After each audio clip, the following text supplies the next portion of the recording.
Are you thinking about building an ADU in California and want to understand the step-by-step process you need to go through to get the job done?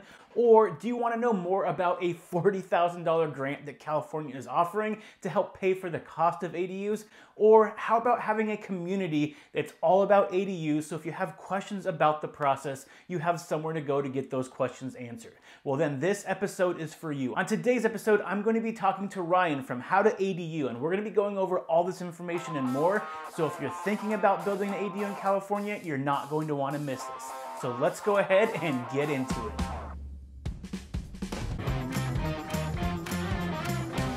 Okay, everybody, I want to go ahead and welcome Ryan O'Connell to the show today from How to ADU. Ryan, thank you so much for joining me. I've been following you for a while. I've been getting a lot of information about ADUs, almost all my information from you, because it seems like you're kind of on top of whatever is going on in California in terms of the laws, the programs out there. So thanks again for joining me.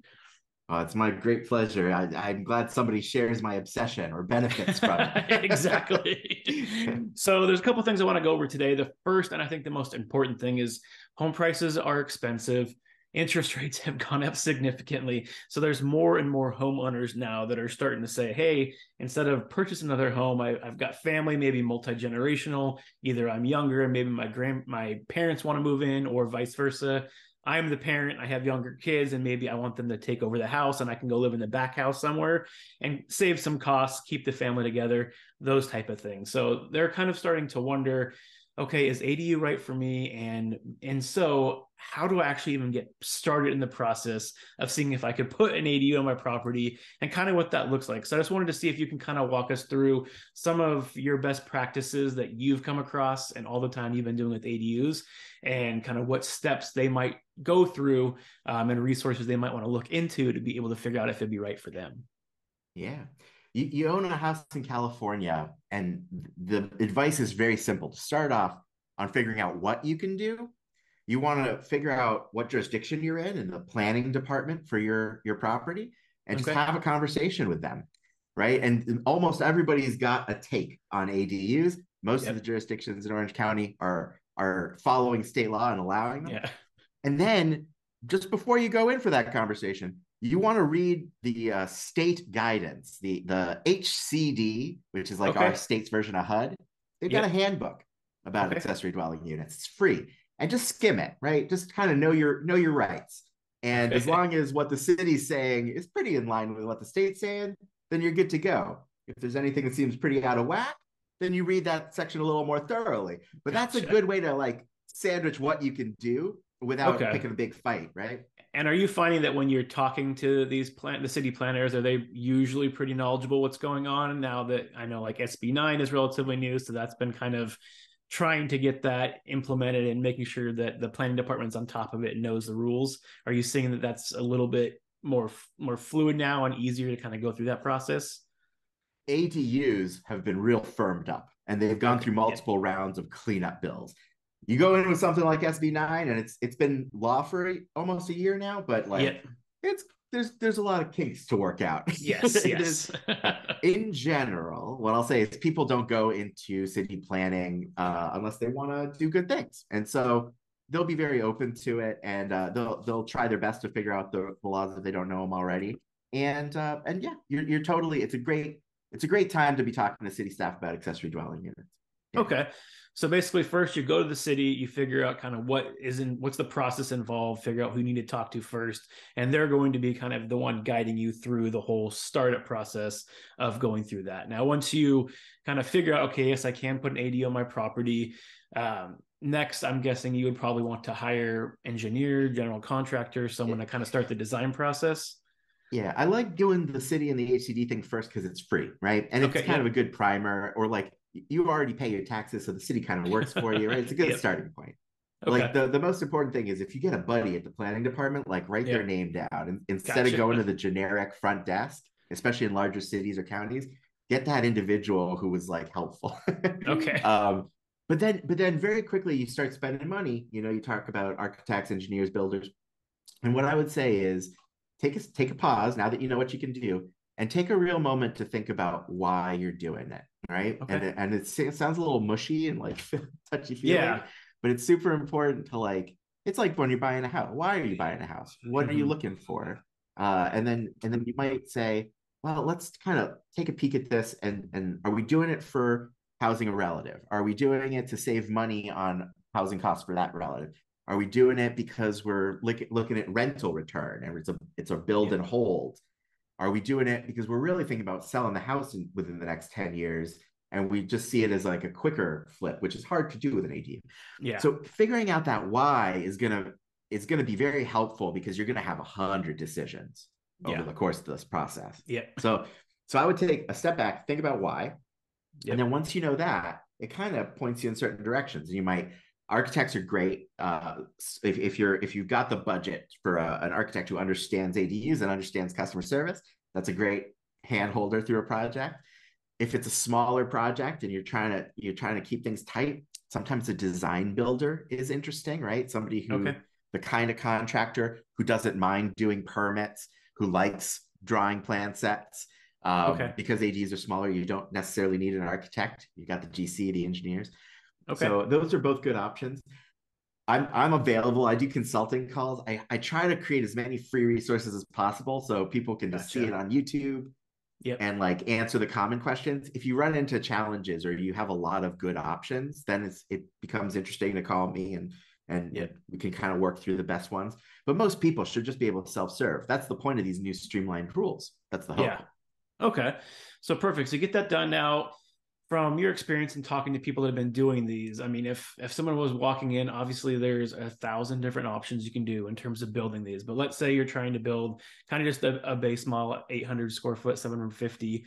How expensive in general are you finding these things to be? Are you looking at like the 100,000, the 200,000? What kind of range pricing can most people expect for just a very basic model of this? Yeah, this is a dangerous question. Yeah. It's always a hard one to answer. I'm not the one, even though I'm not the one who's going to build it at this price, I like to set people's expectations. This is a 6-figure project. Yep. Even down in most of you guys are in the OC, right? And like it's less expensive there for labor, but you're still, I would say you're gonna be happy if your project starts with a 2. Gotcha. And if you can get into the ones, you should be very happy. Okay. Things that can help with that are if it's a conversion of an existing space and it's an easy conversion, which isn't always a given. But like if it's got a slab with some footings and you can keep the walls, you can keep the roof, that every time you keep something, that's actualizing some saving. So having set that expectation, for all in, like it can be very expensive. Even just the permits, something goes wrong with utilities or an upgrade on the panel, and suddenly your costs go up by 15,000, and you're like, what? So that's why I like to set that expectation. Having said that, I have a Facebook group. It's free, called How to ADU, where there's homeowners in it. And they're talking about pricing all the time. I see people in SoCal finishing for 100,000, 150,000 on the regular. So completely possible, but I never want to set that as like the baseline. Because there's also people finishing at 300. So exactly. Depending on the finishes and the complexity of the project and how many problems you run into, it's always going to be. And that's the same when I talk to contractors. It's the same thing. It's one will quote you this, and then one's going to be 50,000 more, then 100,000 more, and there's always going to be a range. So just wanted to see kind of the range that you were seeing on there. One other thing is like, let's go back to that why. If somebody comes at me and they say, I'm building it for a family member who's like my adult child is moving back to California, they can't afford a place. They're going to sign a 1-year lease and pay $3,000 a month in rent.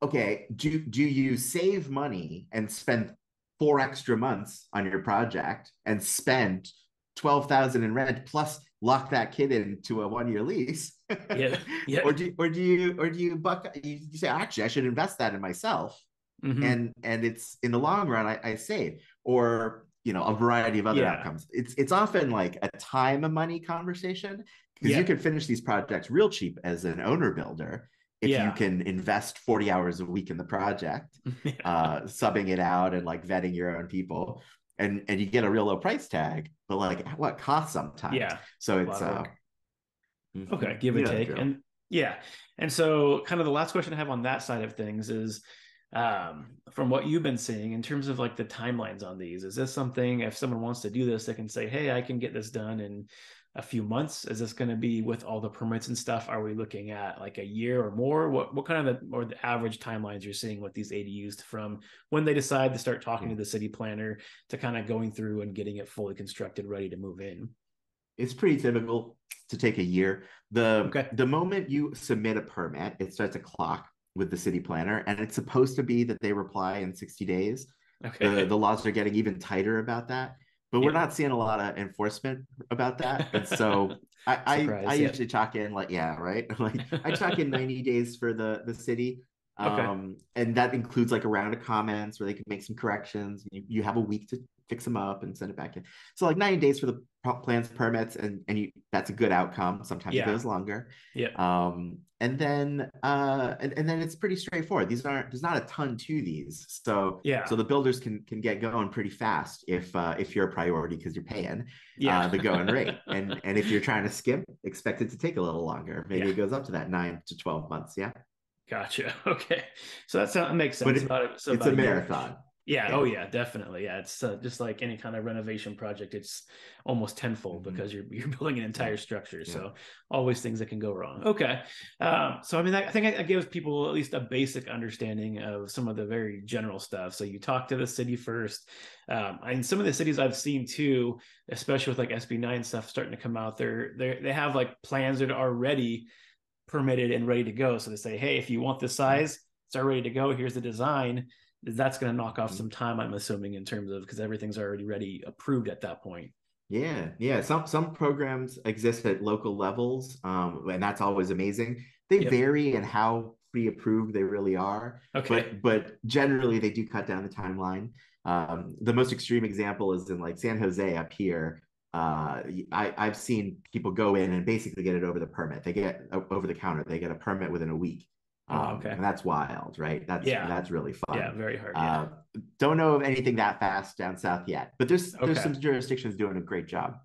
Okay. And the other thing that to talk about in that vein is like there's state approved and federally approved housing, which isn't for every project, but if you're thinking about return on investment, a lot of the time, manufactured house, like what we used to call mobile homes, they Mm-hmm. can be a really interesting way to get this project done with minimal disruption on a budget. They affect the value of your property differently than Yeah. something that's stick built, right? They'll be Yep. appraised differently sometimes. The lending options are different. And some, yeah, but you put it on a permanent foundation and it's a house. Yep. It's not like up on blocks or anything, right? So Yep. so there's some really interesting options that are state approved and federally approved too. And there's Title 24 options that are state approved. A lot of prefab modular companies that are kind of doing similar things. Yeah, that Lots was of cool kind of options. my next question because it seems to be in terms of cost savings at least a lot of money is flowing into those module type of homes and trying to get those companies off the Mm-hmm. ground like I think it's Boxable.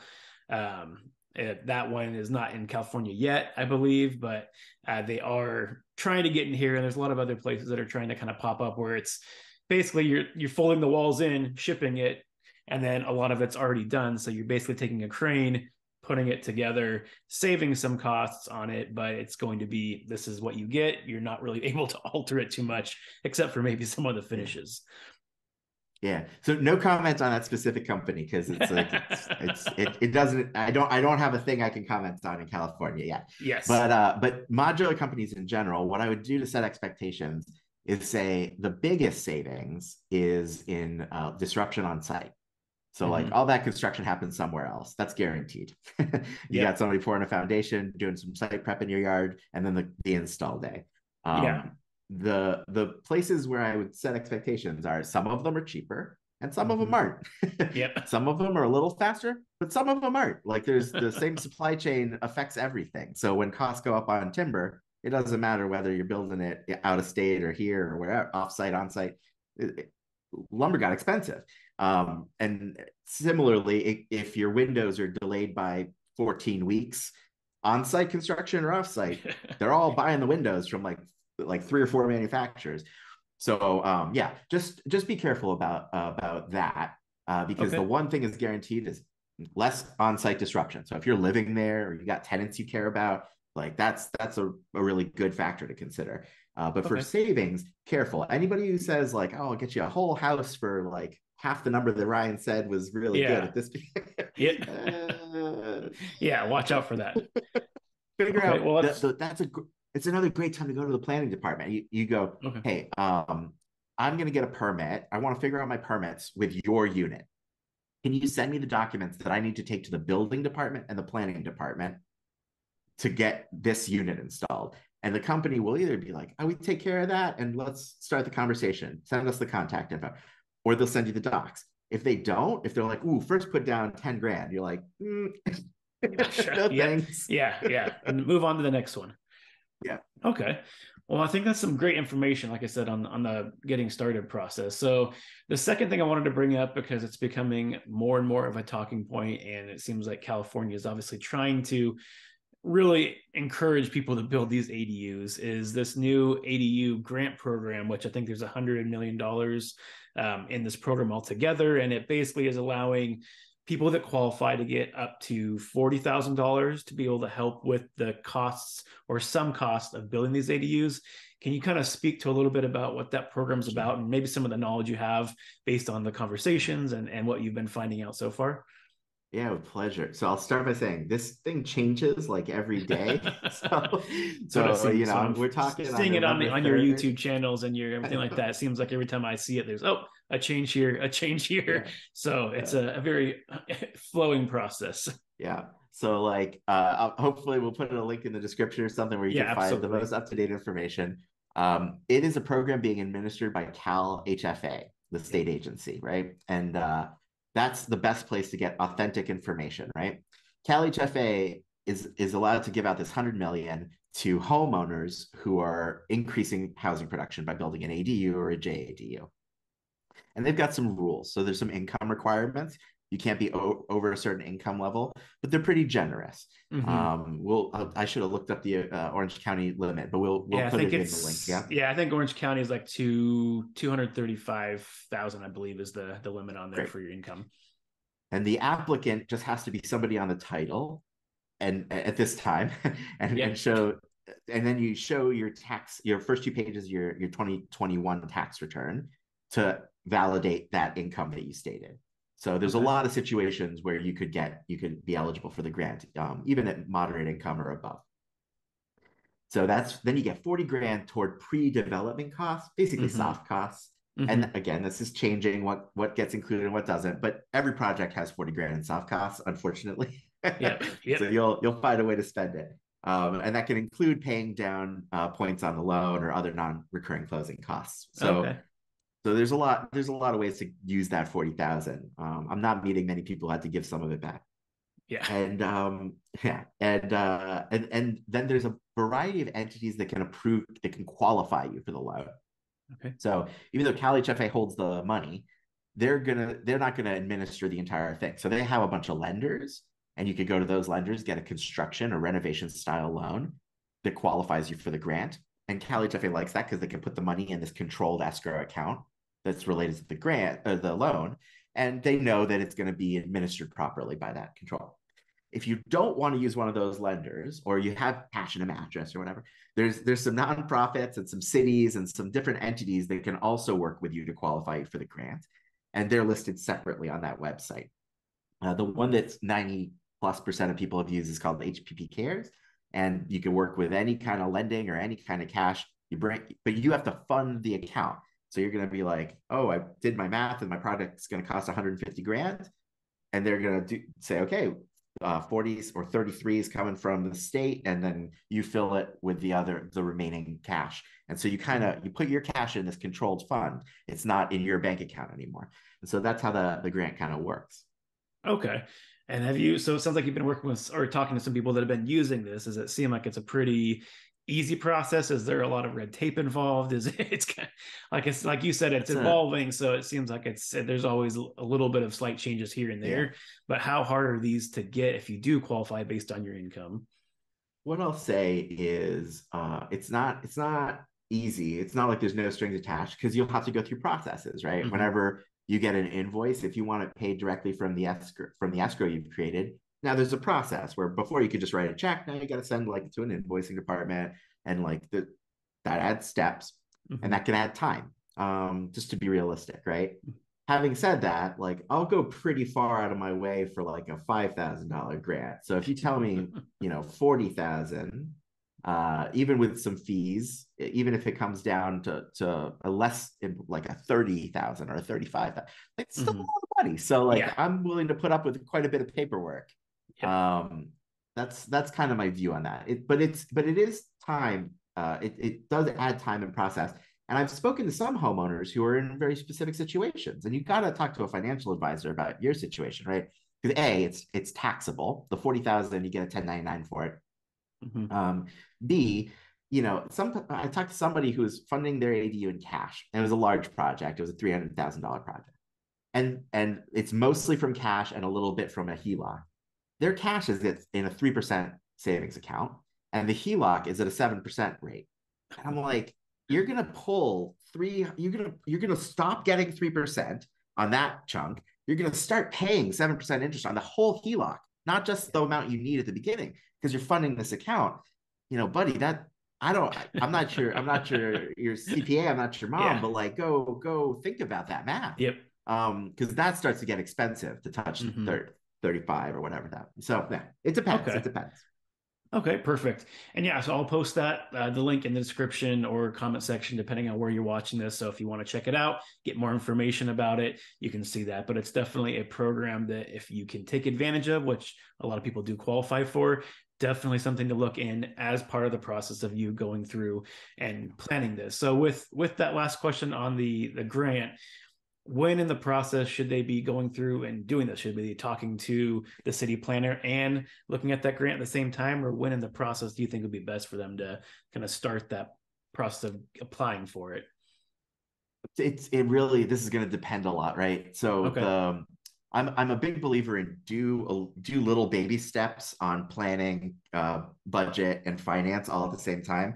Like find out what you qualify for, find out about what you could do, find out about what it costs, and you move everything forward a little bit at a time, because it's an iterative process. Yep. Development is like you're gonna backtrack, you're gonna step forward, and so start. But at the same time, there's a bit of a rush because the grant is finite. There's 100 million from the state, Yep. and like right now, you know, some portals are opening and closing as they try to calibrate, because there's been such a surge for grant requests. So like keep an eye on it, but don't delay, because because Gotcha. you want to Yeah. educate yourself as quickly as possible. Now, having said that, the state of California loves distributing money effectively, right? That's one of the hardest things. So the fact that this grant is going very quickly, as long as it should result in the creation of a bunch of ADUs at the end of the year, the state's going to pat itself on the back, and it's going to free up more money. Okay. And maybe it's for this program, maybe it's for another one, but whatever exists in the future, the momentum is for more, giving homeowners the ability to create their own housing, because it's been a really effective way to increase production in California, and that's what the state wants, so that's what Yep. it'll fund. Okay, perfect. Well, I think that's a good starting point for people to understand about that process. So, the last thing I wanted to discuss before I let you go today was the new community that you have basically come up with that you're starting. Sure. So, can you kind of talk a little bit about that? So, people that might be interested to learning more about ADUs, what is this community that you're developing? What is it used for? Who is kind of the ideal person for this? And just kind of let me know how people can effectively use this community. Yeah. So I think one of the things I've learned by working with hundreds of homeowners through this process is that it is a high friction process. It takes a year or more. Some people have been planning it for 2 years and saving up, and the laws change every year. A new batch of laws is going in place in January, and so I know a bunch of stuff, which I'm very grateful that this is my full-time job. I get to be obsessed with ADs and help people. But very quickly, you get three homeowners from a specific part of a specific part of California, and they know more about that one city than I do. They have the buddy at the planning department. And Yep. so I was like, I need to put a community together where people are actively building ADUs. You get access to each other. you're high achiever, you're gonna do this. And Gotcha. so that's a special community. You can I'll put another link in the comments of the description, and that's a way to belong to a group of people who are actively pursuing their projects. The people it works for is either homeowners who are doing their one and they want to see other people go through the process, because there's a lot of hurry up and wait. Like you'll make all these big decisions, you'll put in your permit application, and then you'll sit around for 60 days. Gotcha. Yep. And it's great to actually spend that time seeing other people talk about their project and then go, oh, how would I act in that situation if that happened to me? And you'll be much more fluent when stuff happens. The other people it works for are kind of serial investors who are trying to stay on top of things, but they've got fingers in a lot of pies.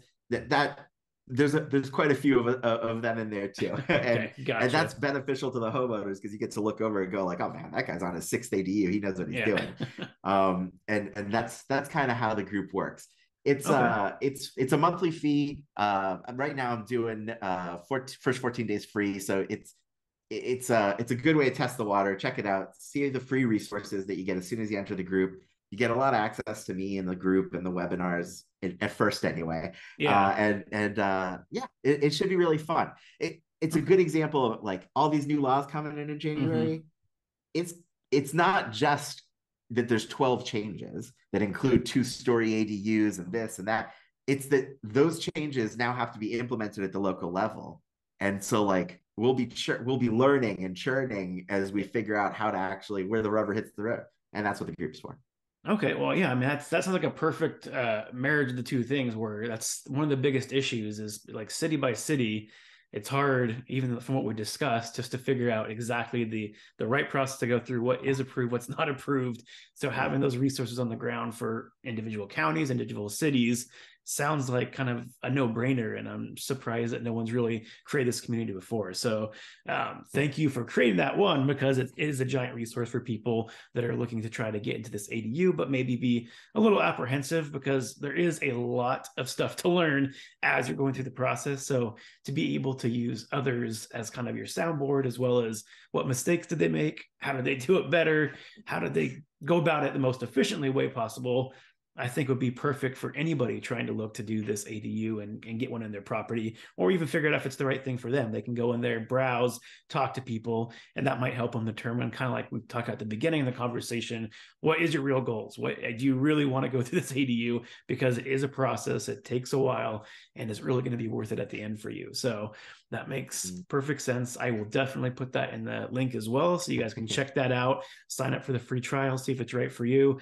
And anytime you think about making an ADU, make sure that you reach out to Ryan. Ryan, what is the best way for people to follow you besides the community if they want to learn more about ADUs? I try to put a lot of free resources out there. So YouTube, it's called How to ADU. TikTok's called How to ADU. I've got the website, How to ADU, and there's a free Facebook group too. It's got a lot more going on, right? There's 19,000 homeowners in there talking all day about different projects. But that's a wonderful resource, a great place to dip your toe in the water. And then if you ever want to be inner circle, then you know how to do it. But gotcha. I really appreciate this to talk about all of this with your thanks, Josh. Yeah, absolutely. So I'll go ahead and make sure I link all that stuff in the bio as well, so you guys can go ahead and check that out and check him out and follow him. Because if you want to know how to ADU in California, Ryan is a great resource to be able to go through and get the very basics to understand exactly what you're doing. So Ryan, thanks again for joining me today. I really appreciate it. I learned a lot, and I hope some of my viewers will be able to reach out to you and be able to get this process started so we can create more homes in California. So until next time, everybody, stay healthy, stay happy, and I will see you on next week's show. Bye, everyone.